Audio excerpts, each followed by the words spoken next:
আলী, এটা অসাধারণ। এই যাত্রায় আমরা একে অপরকে সমর্থন করতে পারি, এটা দারুণ ব্যাপার।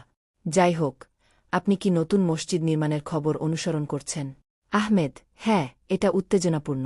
আমি শুনেছি তারা আগামী বছরের মধ্যে এটি শেষ করার লক্ষ্য রাখছে। এটি আমাদের সম্প্রদায়ের জন্য একটি সুন্দর সংযোজন হবে। আলী: অবশ্যই। এটি এমন একটি জায়গা যেখানে আমরা সবাই একত্রিত হতে পারি, প্রার্থনা করতে পারি এবং আমাদের বিশ্বাস সম্পর্কে আরও শিখতে পারে। আহমেদ: শেখার কথা বলছি।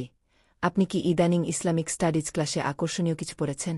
আলী: হ্যাঁ, আমরা নবী মুহাম্মদ সাদ এর জীবনী অধ্যয়ন করছি। তার শিক্ষাগুলি এবং কিভাবে সেগুলি আজ আমাদের জীবনে প্রযোজ্য সে সম্পর্কে জানতে পেরে এটি আকর্ষণীয়। আহমেদ: অবশ্যই। তার দৃষ্টান্ত আমাদের সকলের জন্য পথপ্রদর্শক। আরে, আমাকে এখন যেতে হবে, তবে তাড়াতাড়ি ধরা যাক। আলী: অবশ্যই কথা। রমজান মোবারক অগ্রিম। আহমদ: রমজান মোবারক।